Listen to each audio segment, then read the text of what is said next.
Un jour, il y avait un jeune homme nommé Obina, qui a été déclaré éclaté parce qu'il venait d'une famille éclatée. Chaque membre de sa famille meurt mystérieusement à l'âge de 30 ans. Ses parents avaient visité tous les spiritualistes et les prophètes qu'ils pouvaient trouver pour trouver une solution, mais personne n'était en mesure de les aider. Obina avait 5 autres sœurs, mais toutes sont mortes de manières étrangères et inexplicables.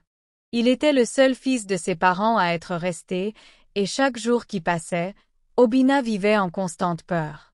Ses sœurs ont toujours célébré leur jour de naissance en joie et en paix, mais Obina avait peur de chaque année qui passait, car cela signifiait qu'il allait de plus en plus proche de sa mort.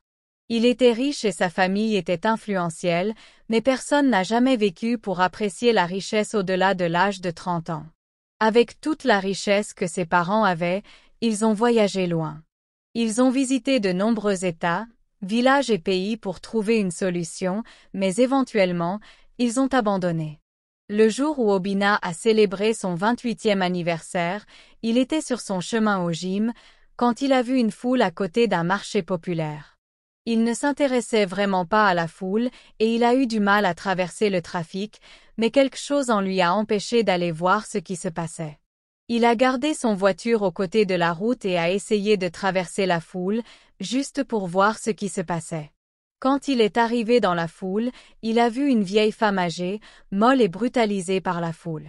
C'était la première fois qu'Obina avait vu cette femme dans sa vie, mais il a ressenti l'empathie et la pitié envers elle.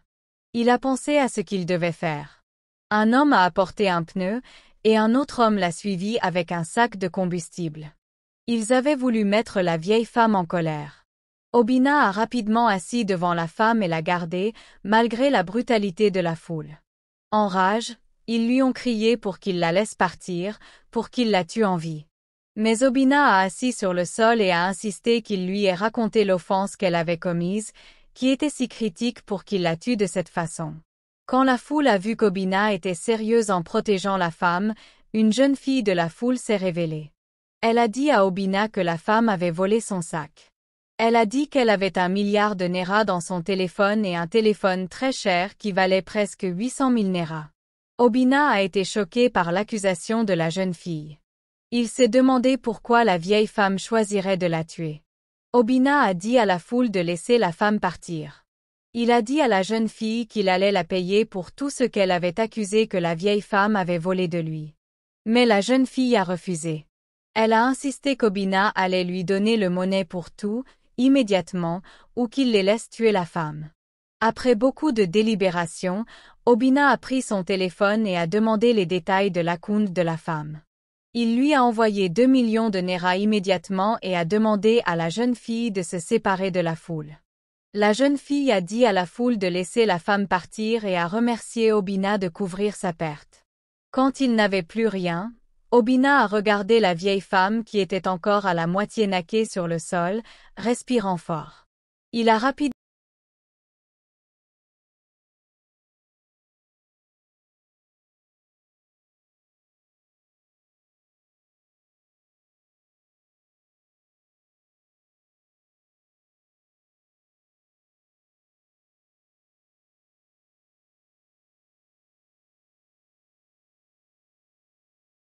Vieille femme à l'hôpital. Elle était stabilisée et consciente. La vieille femme a remercié Obina de sauver sa vie. Obina a senti la désolation pour elle et lui a donné de l'argent.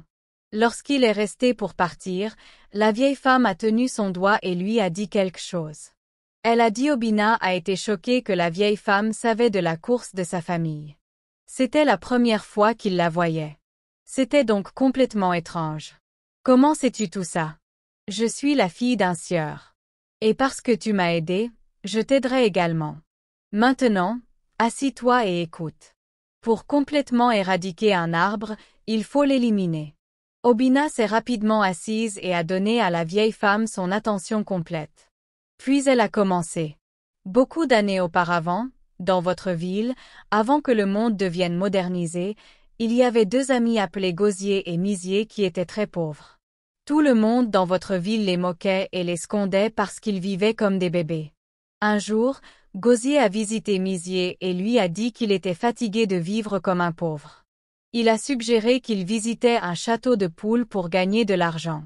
Misier craignait le supernaturel, alors il a essayé de convaincre Gosier autrement. Mais la tête de Gosier a été fermée.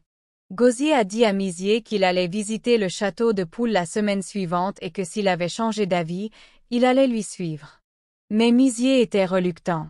Mais le jour suivant, quelque chose s'est passé qui a changé la tête de Misier. Sa mère s'est gravement malade et il n'avait pas d'argent pour consulter un herbaliste. Comme un poulet, sa mère est morte dans 24 heures et il n'avait même pas d'argent pour faire sa funéraille. Misier était désespéré et a également décidé de suivre Gosier au château de poules. Le jour de l'appointement, les deux sont allés rencontrer le custodien du château de poules. Ils lui ont raconté leur ennui et le custodien leur a promis qu'il leur permettrait de devenir très riches au-delà de leurs rêves. Mais il leur a dit qu'il y avait un prix à payer. Chaque d'entre eux devait trouver une vision, la déflorer et lui offrir la sangle que le château de poules avait déchirée. Puis le tuer en vie dans sa résidence. Misier et Gosier se sont soudainement éloignés. Mais le custodien leur a dit qu'ils n'avaient qu'une semaine pour faire ce qu'il leur fallait ou qu'ils se rencontraient tous les deux à la fin. Misier et Gosier ont quitté le château de poules se sentant plus déprimés que lorsqu'ils y sont allés. Ils n'ont jamais imaginé qu'ils devaient faire des choses si horribles pour devenir riches. Mais ils n'avaient pas d'autre choix. Le lendemain, Gosier s'éloignait à l'eau du village en attendant la première merde qui viendrait chercher de l'eau. Et il était très heureux d'en trouver une. Elle est venue seule et très tôt, quand le jour était encore sombre. Misier a offert d'aider sa sœur avec son poêle d'eau. Pendant qu'ils ont marché et discuté, il a confirmé qu'elle allait plairer.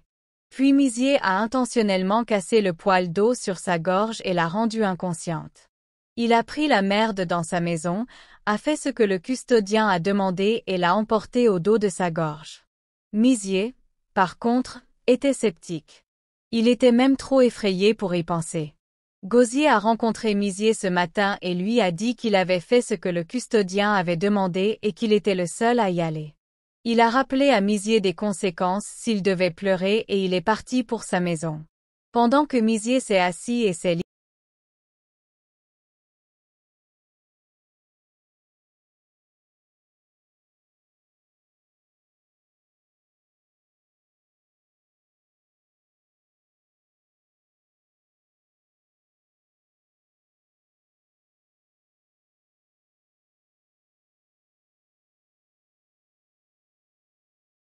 drogué et elle s'est endormie. Puis il l'a tuée et l'a emprisonnée à l'arrière de son compound. Contrairement à Gosier, Misier était profondément touché et a senti sa culpabilité.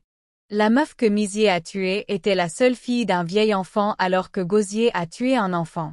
Dans quelques semaines, après avoir visité l'escrime d'Ikuku, ils sont devenus extrêmement amoureux.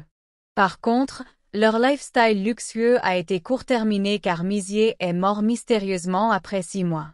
Jusqu'après l'arrivée des rituels, l'ancienne femme a posé une curse sur celui qui a tué sa fille et Misier est mort d'une mort terrible. Gosier, par contre, a vécu des cauchemars où la jeune meuf qu'il avait tuée l'a terrorisé. Gosier s'est rendu au custodien de l'escrime d'Ikuku et a demandé son aide. Le custodien a fait quelques rituels et a dit à Gosier que la seule façon de s'échapper de l'escrime de la fille était de sacrifier son premier fils dans chaque génération et d'échauffer sa tombe avec de l'eau. Le custodien a warné Gosier que l'enfant ne devait pas vivre jusqu'à 1 an avant de le sacrifier. Gosier n'avait pas d'autre choix que de faire comme le custodien l'avait commandé. La famille de Gosier a continué d'être riche tant que la demande a été retenue. L'ancienne femme a ensuite dit à Obina que Gosier était son grand-grand-père. Le rituel a continué pendant des générations jusqu'à sa génération. La mère d'Obina avait des difficultés en donnant la naissance. Elle n'était pas blessée avec un enfant pendant les premiers 12 ans de leur mariage. Et quand elles ont éventuellement donné la naissance, c'était une fille. Quand elles ont éventuellement eu un enfant masculin, le père d'Obina avait déjà 59 ans et la mère d'Obina avait 37 ans. Le père d'Obina connaissait les rituels mais il a refusé de faire comme il le fallait. Il a adoré son premier et seul fils trop pour le tuer en sang-froid. Lorsque le temps s'est passé, ils avaient plus d'enfants mais il était trop tard pour eux. La jeune fille que Gosier avait tuée a posé une cause pour exercer sa vengeance pour qu'aucun membre de la famille d'Obina ne vivait plus de 30 ans. Son père vivait assez longtemps pour voir la mort de tous ses proches.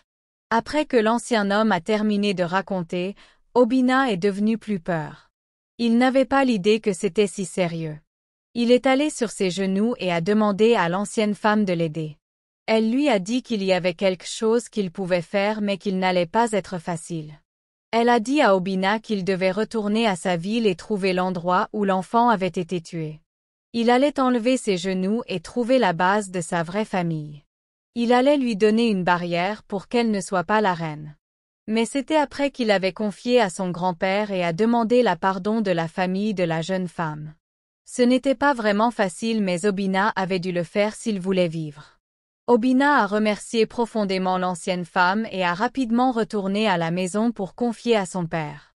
Son père a admis que son grand-père lui avait raconté l'histoire mais il était trop séduisant de laisser partir son enfant. Ensemble, Obina et sa famille sont allés à leur ville et ont cherché pour la famille des jeunes filles. Après avoir cherché diligemment pendant quelques semaines, ils ont trouvé une très vieille femme qui leur a aidé avec l'information des jeunes filles. Elle était une enfant d'un autre village. Obina et sa famille ont pris les pieds et sont allés chercher la compagne de la famille des jeunes filles dans le village. Quand ils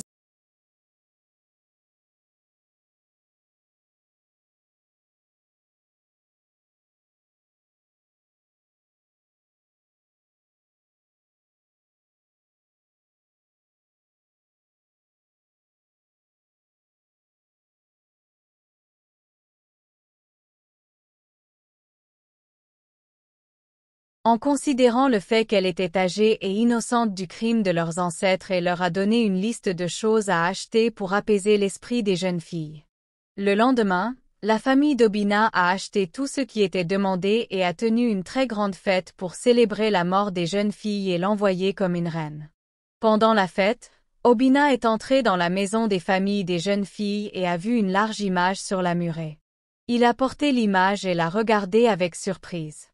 C'était l'image de l'ancienne femme dont il avait aidé il y a quelques semaines, l'ancienne femme qui lui a raconté la histoire de Gosier, son grand-père, l'ancienne femme dont il a sauvé de l'abattre devant le mal. Obina a rapidement sorti et a demandé à un membre de la famille des jeunes filles qui était cette femme et il a été dit que la femme était la mère de la jeune fille. Elle est morte il y a plusieurs décennies, il y a longtemps avant que la fille ne disparaisse. Obina leur a dit qu'il avait vu la femme il y a quelques jours, mais personne ne la croyait. Peut-être qu'elle n'était pas heureuse que son esprit de fille n'était pas à l'abattre et qu'elle voulait aussi sauver Obina. Si Obina n'avait pas eu un bon cœur pour l'aider ce jour-là, il aurait rencontré la même fin que ses autres sœurs.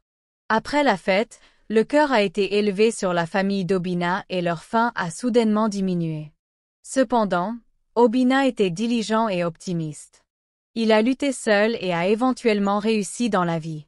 Il s'est marié à 32 à une femme industrielle et ils avaient de belles enfants. Obina a vécu au-delà de 80 ans et a vu ses grands-enfants grandir aussi. La leçon morale de cette histoire nous enseigne que c'est sage d'être bénévole aux étrangers sans attendre de rien.